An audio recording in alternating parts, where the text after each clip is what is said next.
My name is Lauren, and I work as a nurse.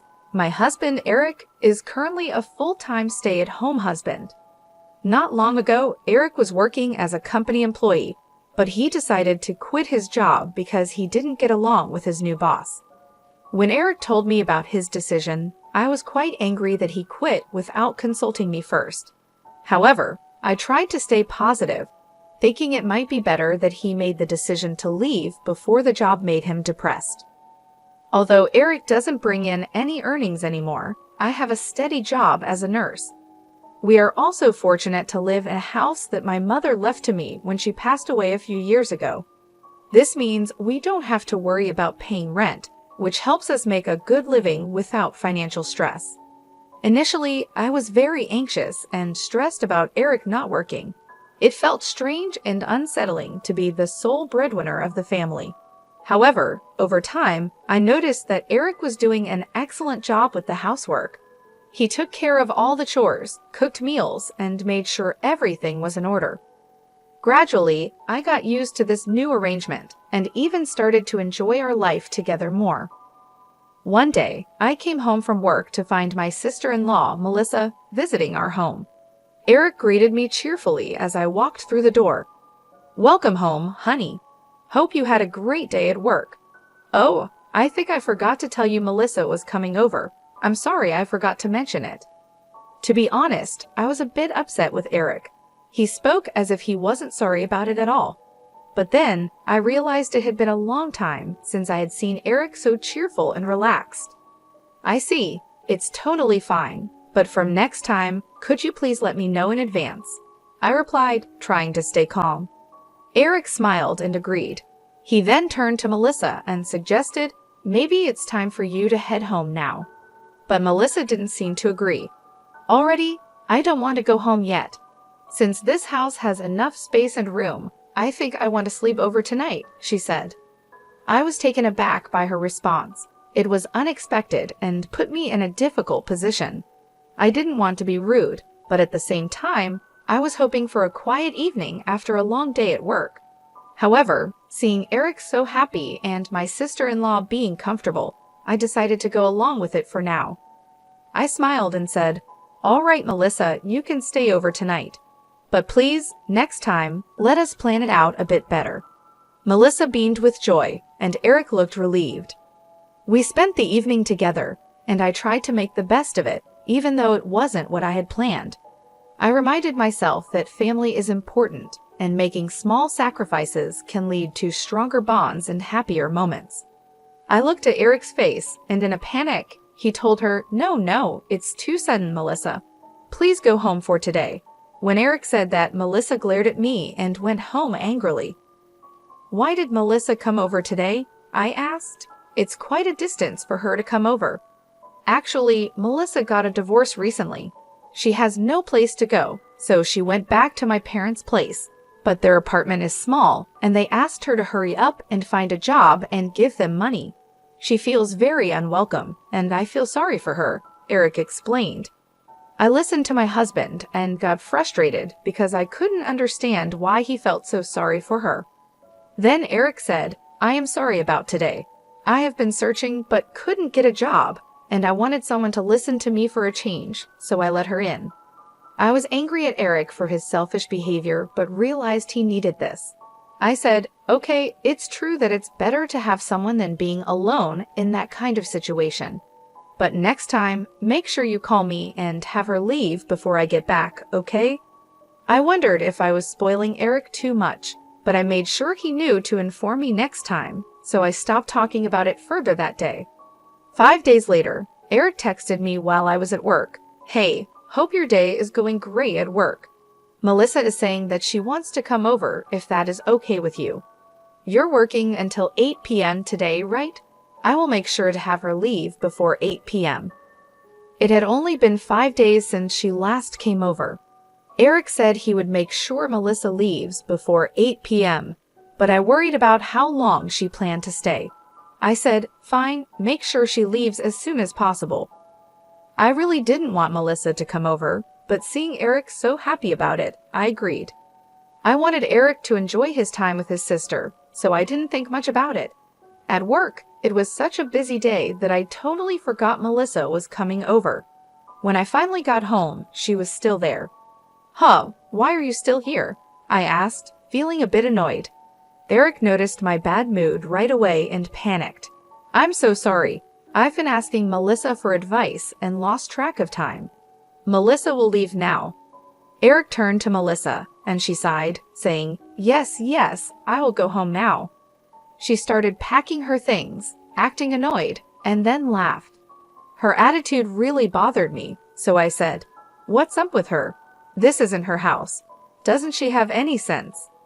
Eric defended her. "You're saying too much. She came all the way here just to help me." I thought they could have met somewhere else, but I was too tired to argue. "You're right. Sorry I said too much. I'm just too tired today. I need to rest." Eric looked like he wanted to say more, but I was exhausted, so I went to bed without another word. The next day, I had day off and was relaxing at home. Eric came up to me and said, "About yesterday, I'm sorry. I was wrong. I wanted you and Melissa to get along, but it wasn't a good time." Since we hadn't talked much lately, I realized how much he wanted us to get along. "Oh, that's the reason. I've been so busy that I haven't made time for us. I did say too much yesterday. I'm sorry." Eric was happy we talked it out.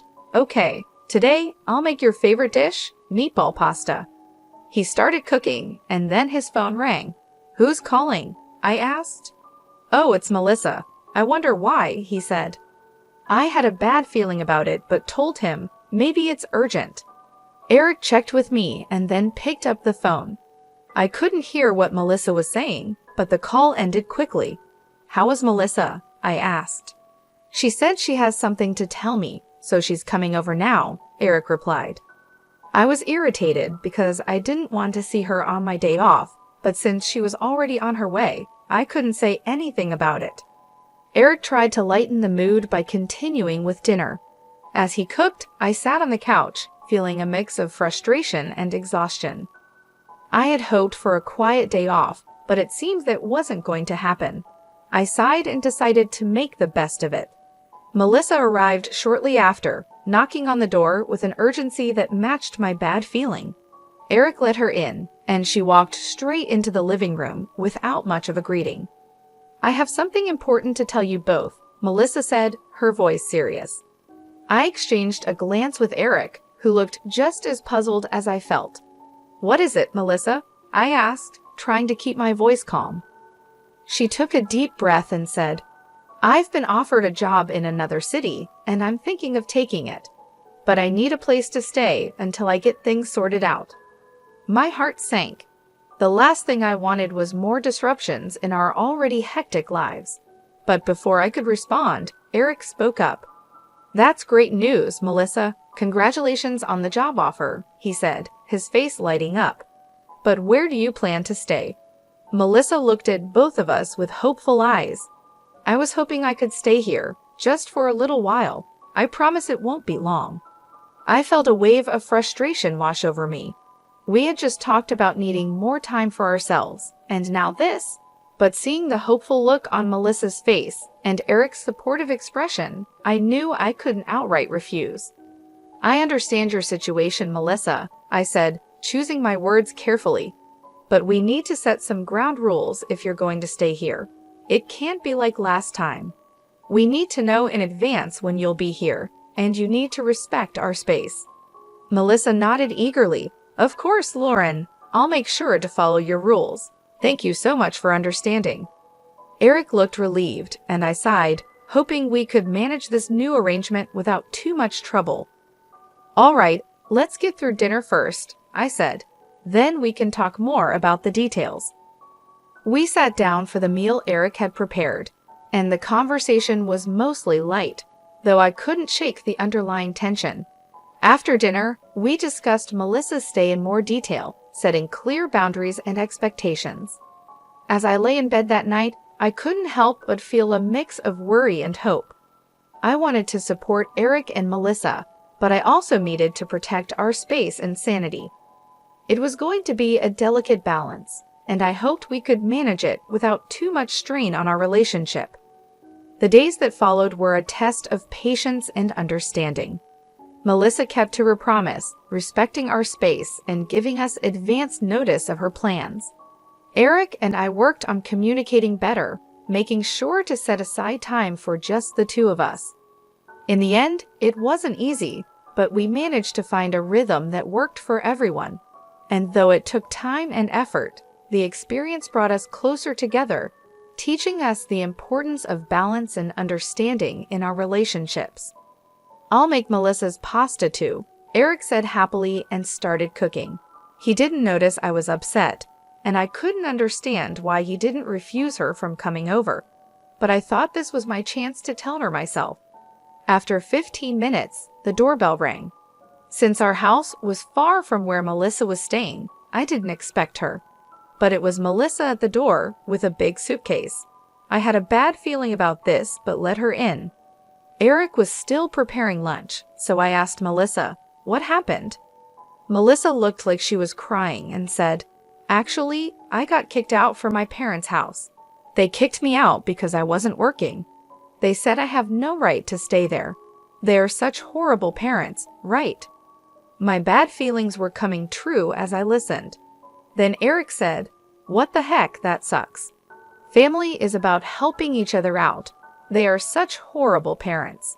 I was annoyed by what Eric said, but since it wasn't my business, I kept my mouth shut and listened. Melissa said, "You see, I have nowhere to go, so I want you to let me live here." I didn't want Melissa to stay with us and tried to refuse, but before I could, Eric said, "Well, then there's no other choice but for you to stay with us.